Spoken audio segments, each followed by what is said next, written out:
Pada suatu pagi, Lucky terbangun agak kesiangan. Dia bangun jam 8 pagi. Biasanya, Lucky ini bangunnya subuh. Rupanya tadi malam, Lucky bermimpi.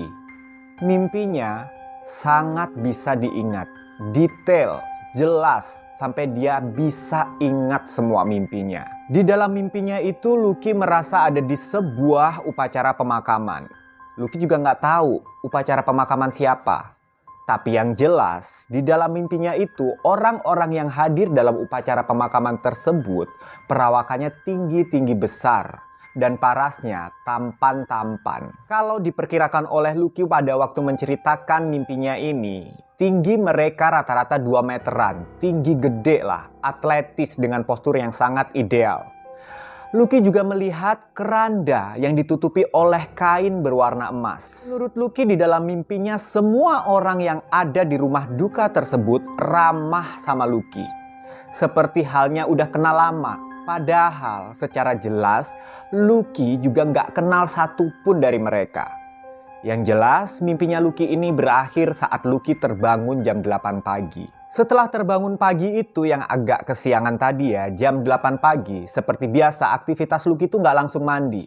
Tapi dia cuma cuci muka, gosok gigi, bikin kopi. Setelah itu, Lucky lanjut membereskan tempat tidurnya yang masih berantakan, belum sempat dibereskan tadi.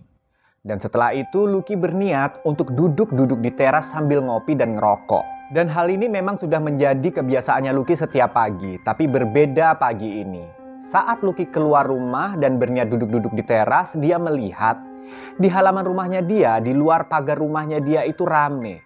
Ada apa ini? Lucky mencari tahu. Soalnya biasanya jalanan di depan rumahnya Lucky itu sepi. Kan tetapi ketika Lucky hendak mencari tahu apa yang sebenarnya terjadi, Lucky membuka pagar rumahnya dan dia melihat sebuah pemandangan yang membuat dia benar-benar kaget. Dia melihat ada sebuah keranda yang diletakkan di sudut kiri halaman Lucky paling ujung. Wah, sepertinya ada yang meninggal nih, pikir Lucky. Tapi siapa? Setahu Lucky, gak ada tetangganya yang lagi sakit. Semua tetangganya dan orang-orang di sekitarnya itu baik-baik saja. Sementara Lucky masih terkaget dan terkejut dengan keberadaan keranda di ujung pagar rumahnya. Dan Lucky hendak mencari tahu. Secara kebetulan ada sosok anak ABG yang biasa nongkrong di depan rumah Lucky. Jadi di depan rumah Lucky ini ada bangku kayu. Sosok ABG ini namanya adalah Imron. Lalu Lucky tanya sama si Imron ini. Imron, siapa yang meninggal? Kok saya nggak tahu ada yang sakit? Itu om, bapak-bapak yang suka duduk di situ, yang suka ngerokok, semalam jam 2 meninggal. Gak sakit sih om, tahu-tahu sesak napas terus meninggal aja.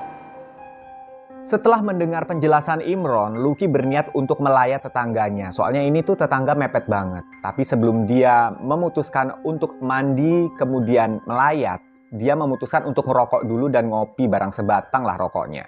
Baru mandi terus ngelayat. Pada waktu merokok di teras, Lucky ini agak bingung. Kok bisa ya? Seperti nyambung antara mimpinya dia tadi subuh dan kenyataan pagi harinya.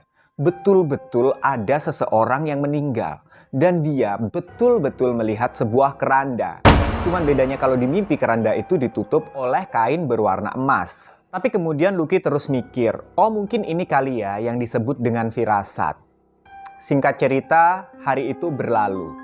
Kurang lebih 14 hari setelah peristiwa meninggalnya tetangganya Lucky ini, jam 2 malam, Lucky kehabisan rokok. Lucky berniat untuk membeli rokok di warung yang ada di pinggir jalan besar. Udah biasa Lucky ini memang kalau kehabisan rokok jam berapapun dia langsung keluar ke warung dan beli rokok di sebuah warung yang memang buka 24 jam. Ingat ya, di depan rumah Lucky ada bangku kosong yang biasa buat nongkrong anak-anak ABG untuk main game atau sekedar mendapatkan wifi gratis dari tetangganya Lucky yang lain. Pada waktu Lucky ini keluar pagar dan kemudian jalan ke warung 24 jam untuk beli rokok itu, bangku kayu itu dalam kondisi kosong. Tapi pada waktu Lucky pulang dari warung dan hendak masuk kembali ke dalam rumahnya, ada sosok bapak-bapak yang duduk di atas bangku kayu itu. Dia merokok, pakai sarung, tapi duduknya membelakangi Lucky. Jadi Lucky cuma bisa melihat punggungnya dan asap rokoknya yang mengepul ke atas. Dari bau asap rokoknya, Lucky langsung bisa mengenali ini aroma tembakaunya itu sangat khas sekali. Dan Lucky langsung tahu.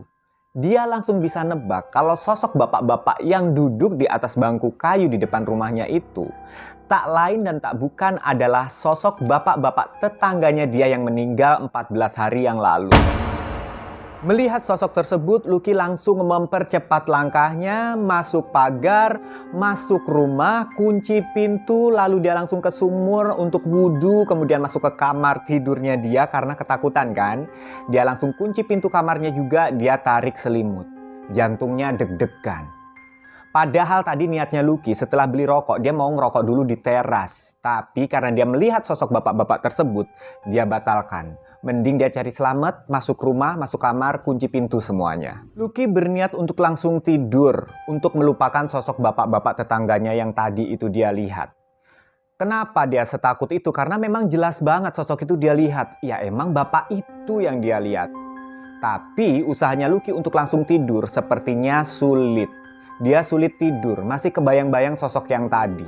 Setengah jam setelah itu, Lucky merasakan matanya mulai ngantuk. Wah, pikirnya ini udah mulai mau tidur nih.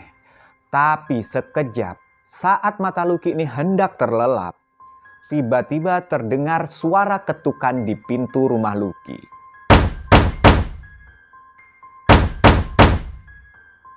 Jam setengah 3 pagi dan Lucky ini tinggal sendirian. Cara ngetuknya beda, gak kayak tamu. Beda ritmenya. Lucky langsung deg-degan lagi dan gak jadi tidur. Lucky gak berani juga buat ngecek siapa yang ngetuk pintu rumahnya dia. Karena dia kan tinggal sendirian. Akhirnya dia memutuskan untuk membiarkan saja sampai mungkin suara ketukan itu akan berhenti dengan sendirinya. Emang betul suara ketukan pintu itu berhenti dengan sendirinya. Tapi beberapa saat setelah bunyi ketukan di pintu itu benar-benar hilang dan gak lagi terdengar oleh Lucky. Tiba-tiba Lucky mencium aroma bau tembakau yang khas tadi yang dia cium saat di luar rumah. Itu benar-benar ada dan memenuhi seluruh kamar Lucky. Kejadian itu berlangsung kurang lebihnya 20 menitan kata Lucky. Cukup lama ya untuk seseorang yang ditakut-takuti. Dan Lucky sangat ketakutan pastinya. Akhirnya Lucky narik selimutnya dan menutupi seluruh tubuhnya sampai ke kepalanya. Mukanya dia tutupi karena dia nggak mau ngeliat apa-apa. Akhirnya bau tembakau itu hilang setelah 20 menit. Baunya hilang, tapi Lucky sekarang mendengar suara seseorang yang berbisik lirih tepat di samping ranjang tidurnya. Orang cuman mau bilang terima kasih, kok malah takut. Dan setelah mendengar suara bisikan tersebut, entah kenapa Lucky merasa matanya benar-benar berat, mengantuk, kemudian tidur. Di dalam tidurnya, Lucky kembali bermimpi. Mimpinya kali ini merupakan kejadian yang kurang lebih 1 tahun yang lalu, di mana saat itu Lucky baru pertama-tama pindah ke rumah kontrakannya dia yang sekarang. Waktu itu ternyata dia diingatkan oleh mimpi ini, dia pernah membelikan almarhum si bapak ini tembakau. Jadi bapak ini kalau ngerokok itu bukan rokok yang beli di warung beli jadi, tapi yang dilinting sendiri itu loh guys. Nah tembakaunya sama Lucky pernah dibeliin dan bapak ini suka. Rupanya bapak ini lupa bilang terima kasih. Hantu atau mungkin ada orang yang menyebutnya setan, makhluk halus yang katanya seram, dianggap selalu negatif biasanya walaupun nggak seperti itu pada kenyataannya. Nggak lupa loh bilang terima kasih. Jangan sampai kita manusia yang dianggap derajatnya lebih mulia itu lupa bilang terima kasih. Bener nggak guys? Thank you banget udah simak video ini sampai habis. Sampai ketemu di konten berikutnya. Assalamualaikum warahmatullahi wabarakatuh dan salam semakin viral.